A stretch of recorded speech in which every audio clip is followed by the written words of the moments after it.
বিয়ের পরে আমি ঠিকমতো সংসার করতে পেরেছিলাম মাত্র 10 দিন। আমার মা বাবা আমাকে জোর করেই এক প্রবাসী ছেলের কাছে বিয়ে দিয়ে দেয়। প্রবাসী ছেলেদের নাকি অনেক টাকা পয়সা থাকে, তারা বউকে অনেক ভালোবাসে, এই লোভ করেই আমার মা বাবা তার কাছে বিয়ে দিয়ে দেয়। কিন্তু আজকে আমার সংসার জীবন নষ্ট হলে একদম আমার মা বাবার জন্য আমি তাদের কখনোই ক্ষমা করব না। ফেব্রুয়ারি মাসে আমাদের বিয়ে হয়। আমি ছেলেকে আগে কখনো দেখিনি, এমনকি চিনতামও না। আমার মা বাবাও ভালো করে ছেলের ব্যাকগ্রাউন্ড জানতো না, শুধু জানতো ছেলে আমেরিকাতে থাকে, সে ওখানে মোটা ডলার ইনকাম করে, তার অনেক টাকা পয়সা আছে এবং বিয়ের পর আমাকেও সে তার সাথে নিয়ে যাবে। কবুল বলার পরেই আমি ওই ছেলের মুখ দেখি আর মা বাবার সম্মানের দিকে তাকিয়ে আমি সবকিছুই মেনে নিই। বিয়ের পরে আমার আর ওই অপরিচিত ছেলে, মানে যার সাথে আমার মা বাবা বিয়ে দিয়েছে, তার সাথে কোনো প্রকার স্বামী স্ত্রীর আমার সম্পর্ক হয়নি। বিয়ের 3 দিন পরেই সে আমাকে রেখে আমেরিকা চলে যায়।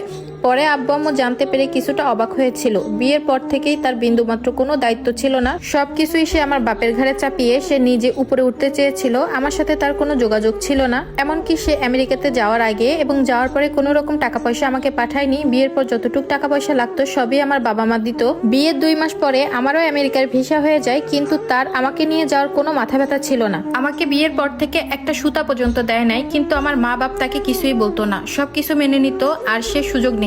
বিয়ের পর আমার শ্বশুর শাশুড়ি ননদ দেবর সবসময় আমাকে বুঝাতো বাপের বাড়ি থেকে এখন যেটা পাবা সেটাই লাভ। আর এত কিছু জানার পরেও আমার মা বাবা তাদের একটা কোনো কথা বলেনি, অথচ আমার বাবা যথেষ্ট ক্ষমতাশালী ব্যক্তি ছিল। আমার বাবা একজন বিজনেসম্যান, তারপরেও সে কোনো ধরনের প্রতিবাদ করতো না। এভাবে দেখতে দেখতে আমার বিয়ের 5টা মাস পার হয়, আর এই 5টা মাসে না আমাকে কোনো কিছু দিয়েছে, না আমার সাথে ভালো মতো যোগাযোগ করেছে। যখন আমার মা বাবা দেখলো যে আমার স্বামী আমার সাথে কোনো রকম যোগাযোগ রাখে না, তখন এক প্রকার বাধ্য হয়ে তারা আমাকে আমেরিকাতে পাঠাতে বাধ্য হলো। আমি প্রথমে একা একা যেতে একদমই রাজি হইনি, কারণ যেখানে আমার স্বামী আমার সাথে যোগাযোগ রাখে না বা কথা বলে না ঠিক মতো, আমি নতুন বউ, আমার প্রতি তার কোনো আগ্রহ নেই, সেখানে আমি আগ বাড়িয়ে যেয়ে কি করব। কিন্তু মা বাবার মুখের দিক তাকিয়ে এবারও তাদের কথা মেনে নিলাম। আমি আমেরিকার মতো একটা দেশে গিয়েছিলাম প্রথমবার, তারপরও কারো হেল্প ছাড়া। আর এই যাত্রাপথে আমার স্বামী আমার সাথে একবারও কোনো যোগাযোগ রাখেনি, আমি কোথায় কিভাবে যাচ্ছি, আমার কোনো প্রবলেম হচ্ছে কিনা। আমার মা বাবা আমার স্বামীকে আগে থেকেই ফোন করে জানিয়ে দিয়েছিল আমার মেয়েকে তোমার কাছে পাঠাচ্ছি। এত এত অন্যায় সহ্য করার পরও আমি আমার স্বামীকে কখনো মুখ ফুটে বলিনি কেন তুমি আমার সাথে এমন করতেছো।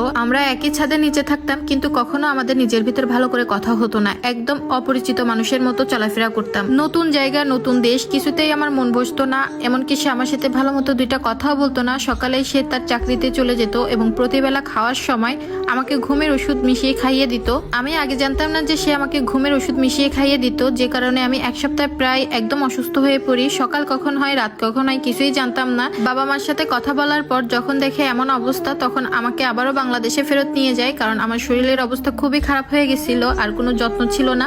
আমার চেহারা অনেকটা মলিন হয়ে গেছিল। তার কাছে 10 দিন থাকার পর আমি দেশে চলে আসার পর বাবা মার কাছে চলে যাই, কারণ আমি ওভাবে ঠিক মতো চলাফেরাও করতে পারতাম না।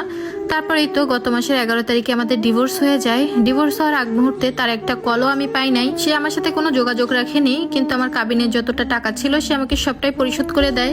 তারপর চলতি মাসের 5 তারিখে আমি একদমই অবাক হয়ে যাই, কারণ সে আবারও দেশে ফিরে তার 14 বছরের সম্পর্ক, মানে তার গার্লফ্রেন্ড, তার সমবয়সী, তারা একসাথেই পড়াশোনা করতো, ক্লাসমেট, তাকে বিয়ে করে। আমার থেকে প্রায় 9-10 বছরের বড় ছিল ওই মেয়েটা। পরে শুনতে পাই ক্লাস 7 থেকে নাকি তাদের রিলেশন ছিল, তারা একে অপরকে অনেক ভালোবাসতো। তারপর তাদের ভিতরে কি হয়েছে জানি না, ওই মেয়ের সাথে জেদ করেই সে আমাকে বিয়ে করে। কিন্তু আমার জীবনটা নষ্ট করার কি কোনো মানে ছিল? আমার বয়স মাত্র 22 বছর, এই বয়সেই আমি ডিভোর্সি হয়ে গেলাম। আর এর পেছনে সম্পূর্ণ দোষ আমার মা বাবার। সাথে তো ওই ছেলে ছিলই।